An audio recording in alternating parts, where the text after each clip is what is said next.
Islamic student मैं हूँ आकिब रहमान और आज का हमारा टॉपिक जो है वो कंपैरिजन है ह्यूमन एक्सपर्ट के बारे में और एक्सपर्ट सिस्टम के बारे में। इनके दरमियान कंपैरिजन हम बता रहे हैं कि ह्यूमन एक्सपर्ट के अंदर और जो एक्सपर्ट सिस्टम है इनके दरमियान कंपैरिजन हम किस तरह करेंगे, क्या सिमिलरिटी और क्या डिफरेंस इनके हैं। ठीक है, तो ये भी एक इम्पोर्टेंट टॉपिक है जो पेपर्स में बार बार रिपीट हो रहा है। हमें इसको थोड़ा सा जानने की कोशिश करेंगे और देखेंगे कि इनके दरमियान क्या मेन डिफरेंस आ रहा है।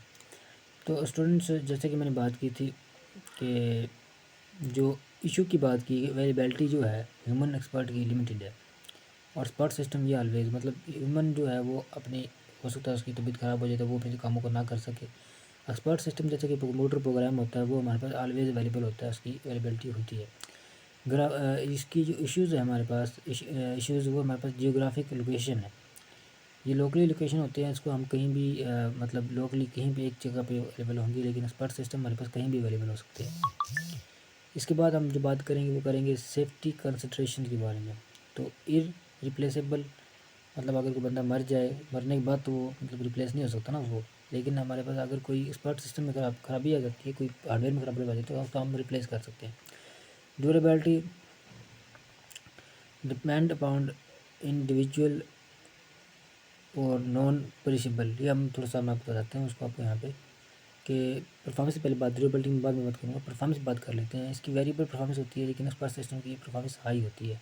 स्पीड इसकी वेरिएबल होती है क्योंकि बंदा थक जाता है, लेकिन जो एक्सपर्ट सिस्टम क्योंकि कंप्यूटर है, कंप्यूटर तो नहीं थकता, जितना मर्जी काम कराए उसको पावर मिलती रहे ये करता रहेगा। तो ये हमारे पास क्या है, हाई इसकी जो एक्सपर्ट सिस्टम है इसकी हमारे पास परफॉर्मेंस भी हाई है और स्पीड भी हाई है। लेकिन कॉस्ट जो है ह्यूमन एक्सपर्ट की ज़्यादा है। क्यों? क्योंकि अगर हमने कोई एक लैब बनाई उसमें हमने इंसानों को रखा हुआ, जाके काम करेंगे तो उनकी तनख्वाह देनी पड़ेगी, खाना पीना सारा कुछ, उनको ले जाने का खर्चा, तो कॉस्ट इनकी ज़्यादा बढ़ जाती है। लेकिन अगर उसका कंप्यूटर हम रख देते हैं, कंप्यूटर पे हम सारा काम करते हैं तो कंप्यूटर से हमारी कॉस्ट एक बार ही लगेगी, उसके बाद नहीं लगेगी, तो हमारे पास कॉस्ट लो हो जाती है। लर्निंग एबिलिटी वेरिएबल भी हो सकती है, हाई भी हो सकती है ह्यूमन की, और इसकी तो लो ही होती है। मतलब इसके अंदर हम इंस्ट्रक्शन दे देते हैं, देने के बाद वो उस तरह अमल नहीं करता जिससे करना चाहिए, लेकिन इंसान को हम जिस तरह से वो कहते हैं कि इस तरह अमल करो, उस तरह वो अमल करके दिखाता है। तीसरा एक्सप्लेनेशन है, वेरिएबल है वो एग्जैक्ट है। ये हमारे पास वेरिएबल देगा, इंसान से जो पूछता है वो एग्जैक्ट इन्फॉर्मेशन नहीं देगा, वो वेरिएबल देगा। कुछ बातें उसकी फेवर में करेगा और कुछ बातें वो करेगा उसके ओपोजिट में। और एक्सपर्ट सिस्टम हमारे एग्जैक्ट इन्फॉर्मेशन देता है हमें ऑलवेज। अब एक और चीज़ आपको बताने जा रहा हूँ जो कि बहुत ज़्यादा इंपॉर्टेंट है, इस चीज़ को दिमाग में रखिएगा। जो एक्सपर्ट सिस्टम है relies on personal experience and, ये एक्सपर्ट सिस्टम जो होता है ना, जो ह्यूमन एक्सपर्ट होता है, ये अपने आइडियाज़ और अपने तजुर्बे के हिसाब से जो हमें इन्फॉर्मेशन हमें प्रोवाइड कर रहा होता है। एक्सपर्ट सिस्टम जो होता है ये प्रोग्रामिंग रूल्स को और नॉलेज बेस जिसको नॉलेज में इंटर किया गया था उसके हिसाब से हमें इन्फॉर्मेशन प्रोवाइड करता है। दो ये डिफरेंस हो गया, वो अपने अपने जो है नॉलेज के हिसाब से देगा और ये भी नॉलेज के हिसाब से देगा, लेकिन उस प्रोग्रामिंग के हिसाब से देगा जो इसके अंदर कोड की दी है। ह्यूमन एक्सपर्ट में एग्जीक्यूटिव बेसिस और इनकन्सिस्टेंसीज, ये इसको छोड़ दें। और ह्यूमन एक्सपर्ट जो है वो क्या करेगा, मैं struggle with the large volume of data complex calculation, वो स्ट्रगल करता है जब उसको बड़ी सारी मतलब काफ़ी ज़्यादा उसको कैलकुलेशन दी जाए इंसान को कि भैया आप रिजर्व कर दें, तकसीम भी साथ करें, साथ माइनस भी करें, तो वो थोड़ा सा मुश्किलात में आ जाता है। लेकिन यही चीज़ अगर हम एक एक्सपर्ट सिस्टम को दे दें, कंप्यूटर को दे दें, तो वो उसको बहुत ईजीली सोल्व कर देगा। तो ये इसके अंदर एक चीज़ बताई गई है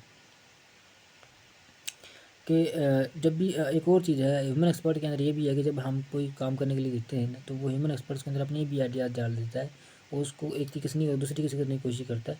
लेकिन कंप्यूटर जो होता है हमारे पास, उसको मैनुअल हमें गाइड करना पड़ता है कि हम एक नई इन्फॉर्मेशन को हम ऐड करते हैं, फिर ही वो जाके उसको एग्जीक्यूट करता है। ठीक है, आगे हमारे पास है जी human expert many communication complex concept effectively में लेके बैटरी में, इसके अंदर मतलब रीजनिंग का थोड़ा सा मसला हो जाता है कि जो ह्यूमन है वो अपने हिसाब के साथ अपने दिमाग के साथ मेंटल जो एबिलिटीज़ के हिसाब से चीज़ों को एक तरीके से उसको सोल्व नहीं दूसरे तरीके से करके दिखा देगा। लेकिन हमारे पास जो एक्सपर्ट सिस्टम होगा ये अब उस इंस्ट्रक्शन के मुताबिक ही अमल करेगा, जो इंस्ट्रक्शन इसके अंदर हैं।